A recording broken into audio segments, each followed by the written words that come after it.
देश तो बस बजाने के लिए है, आफत मचाने के लिए मेरा नाम ही काफी है।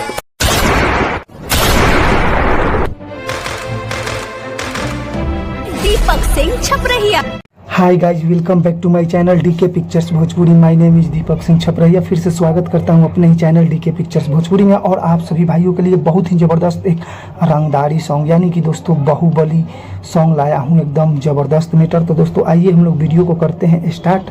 और दोस्तों एक बात का ध्यान रखिएगा, अगर आप लोग हिंदी, भोजपुरी, मैथिली, मगही भाषा में गाना लिखवाना चाहते हैं तो आप संपर्क कर सकते हैं। नंबर दिया हुआ है स्क्रीन पे 6203 40 80 47।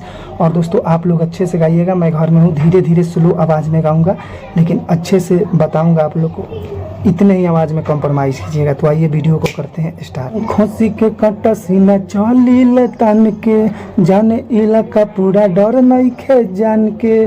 पावर यही जैसे शुरू होला, अब पावर यही जे खत्म। खोसी के कटा सीना चली ले तान के, जाने इलाका पूरा डर नहीं खे जान के। केहू न बोले हमरा हो आगे, केहू न बोले हमरा हो आगे। जिगरा में पावर दम खम रखिला, दम रखिला। नामे से लोग रहेला साइड, चार गो हरदम दमंग रखिला। नामे से लोग रहेला साइड, चार गो हरदम दमंग रखिला। फिर दोस्तों शायरी है, हाथ में हथियार और बादशाह का शिकार, मुमकिन ही नहीं नामुमकिन है। फर्स्ट अंतरा दोस्तों मेल फीमेल दोनों वॉइस में है। तो आइए फर्स्ट अंतरा को स्टार्ट करते हैं। खुद के हो जिंदगी अपन जी सन से, कबो दगा नहीं कोरी ईमान से। लड़की तारा नियन कितना ऑइले हो गईले, पुलिस इनकाउंटर में मारल हो गईले। जब सुबह को घर से निकलता हूँ तो जान हथेली पे लेके चलता हूँ, कम वक्त कोई लेता ही नहीं। खुद के हो जिंदगी अपन जी सन से, कबो दगा नहीं कोरी ईमान से। तारा नियन कितना ऑइले हो गईले, पुलिस इनकाउंटर में मारल हो गईले।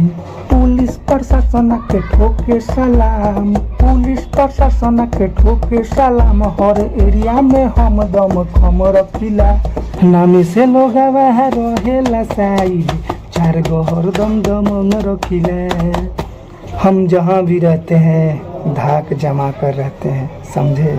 लास्ट अंतरा दोस्तों, दिल खुश दीवाना शिल्पी जाने ले भोला, दीपक छपरहिया से डरेला डोला। भर भर बात नहीं बाबू तू बोला, सुनी के बाद दिल में भरकता सोला। तुझे अंदाजा नहीं है पगली, हम बादशाहों के बादशाह और बदमाशों के बदमाश हैं। दिल खुश दीवाना शिल्पी जाने ले भोला, दीपक छपरहिया से डरेला टोला। बर बर बात नहीं बाबू तू बोला, सुनी के बाद दिल में भरकता सोला। केहू न सामने आँख उठावे, केहू न सामने आँख उठावे। जिगरा में पावर दम खम रखिला, दम खम रखिला। नामे से लोग रहेला साइड, चार गो हरदम दमंग रखिला। नामे से लोग रहेला साइड, चार गो हरदम दमंग रखिला। दोस्तों ये गाना जब बोल्ड आवाज़ में आएगा ना तो तहलका मचाएगा, आप सब देख लीजिएगा। जय माता दी मित्रों, फिर मिलते हैं नेक्स्ट वीडियो में कुछ नया लेकर।